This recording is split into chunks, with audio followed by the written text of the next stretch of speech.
am going through a trial right now that you all know about. Many of you do. So I won't delve into it now, but my trial does start, literal trial, a week from tomorrow. So thank you for your prayers there. And because of this, my angels have decided to surround me with love and support in ways that I usually push and set aside. I don't know if you're like me, but it's really easy to give love. It's really easy to show up for other people, but I like to keep people at bay when they try to do the same for me. And I don't think there's anything faithful in that, but it is my way. And they pushed me. They pushed me this week to receive their love for my birthday. So we went down to City Winery right on Pier 26 and sat outside because that's COVID safe. And these folks ministered to me in a way I want to share with you. There were 4 of us, and each person, each of the 3 offered me something that I think was so profound that it was God sent. So I can't just hoard it to myself. I'm going to share you their 3 lessons of wisdom, as I hope that will be a blessing to you. The first lesson, again, as we all go through our trials, we asked one of our friends, because we had all been through something similar that was quite difficult, and one of us hadn't been through it. And so we asked him, how is it that you have somehow avoided what the rest of us have suffered so recently? And he said, you know what? I wasn't available for it. And we said, what?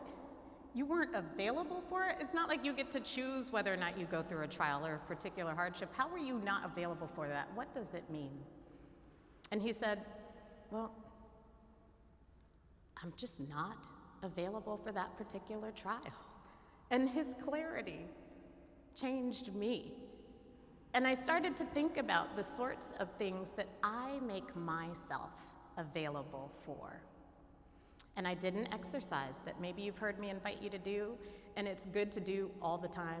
But I went into my calendar and I looked at the obvious availabilities, right? The things that I have made time for, meetings and time for pastoral care for people and conversations, time to write, time, the things that are on a calendar. And that was one set of availabilities I had. And then I said, you know what, if I really want to take a deeper look at my availability, I should also look at the things that aren't on the calendar.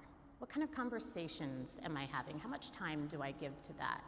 To things that I wouldn't necessarily schedule but happen anyway. So I added those to the calendar in a different color. And then I said, well, what kind of availability am I making in my mind? And that's where my friend was pushing me. What are the thoughts that occupy the space between awake and asleep, and waking up and going back to sleep? How much availability do I give to things in that space? Because that tends to be the set of intentions in our lives. That is the place where we exhaust ourselves, literally, because we're not resting. And as I examined those availabilities, I started to really see where there needed to be growth. And I needed to examine that. I invite you to do the very same thing. What are you making yourself available for? And in all of that, how much of the availability goes to God? How much of that? And I'm going to come back to that point in a moment. But just think about that. Availability was one of the profound points that I heard about right there. And I decided to challenge myself, as my friend inspired me to be intentional about my availability, to do the things that are right and good with my time, but also to be super intentional about what I make in my brain space available. Because so much can infect that, right? So much can pollute our thinking so that it drags us down and takes over, and it leaves less room to celebrate all God is up to in our lives, to feel rest and satisfaction. And that is not what God intends for us. This is why God says, be in continual prayer. And when we're in continual prayer, there is availability for God, but not for the things, right? Or as the recovery community says, don't let somebody live rent-free in your head. We make availability for those who have paid to be there, and that is God. God has done it all. So I invite you to think about your spiritual availability. Does that sound clear? All right, point 2. And as we talked about our own availability challenges, another friend asked me in this particular trial I'm facing, she said, what does support look like to you? And I said, well, I named a couple things, very low bar things. I said, well, caring, I love caring. And she said, okay, well, what does caring look like? And I said, well, maybe a phone call. And she said, okay, well, what does that phone call feel like? And I said, good.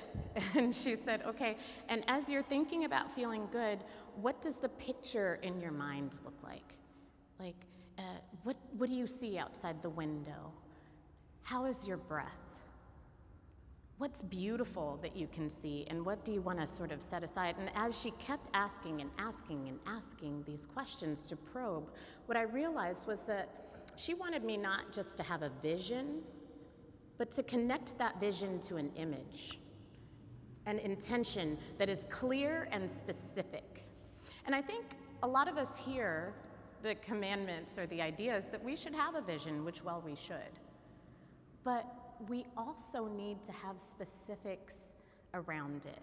You may have heard me say before that I talk to a lot of couples who are getting married for the first time, and it's one of the great privileges of my work. And one of the things that's especially challenging for someone going into something that's brand new to them, like marriage, is that they have a really clear set of images about the things that lead up to marriage. Well, there'll be an engagement party, and these things will be there, this is the food we'll have, et cetera, right? That kind of specificity is important. There'll be a wedding, maybe, where we'll all get together, and this will be the exact guest list, and these will be the flowers and colors, blush and bashful. Like, we get into those sorts of specifics, but very little instruction or help is given to people to understand then what's the vision. Once you're married, there's no more wedding, no more parties that you have planned. How do you get to where John and Jen Scene are to celebrate, decades of marriage? How do we get there? What does that look like? How does it taste?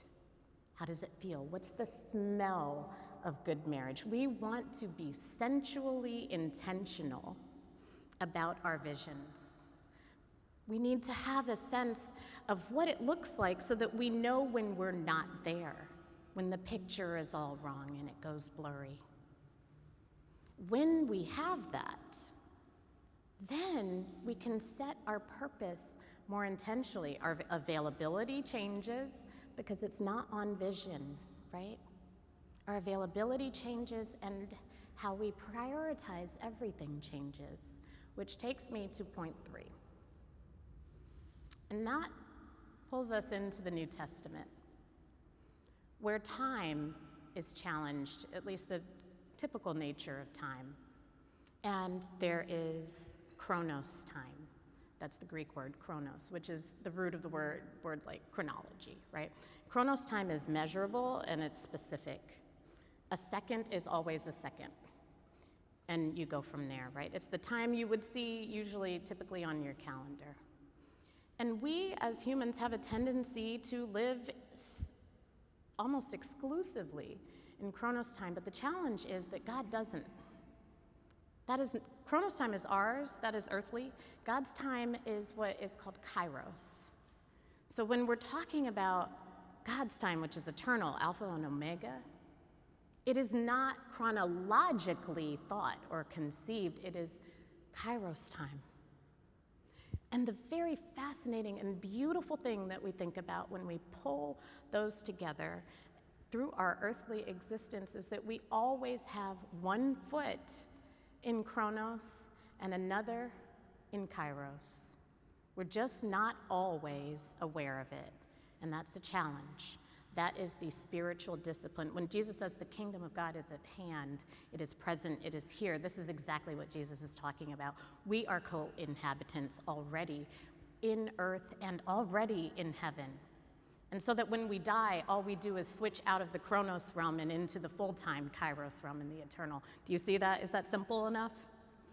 And when we are facing trial, and this is the thing, in God's time, in God's space, in God's intentions, everything is for God. Everything is what God intends. It's not the earth where things happen that God does not like.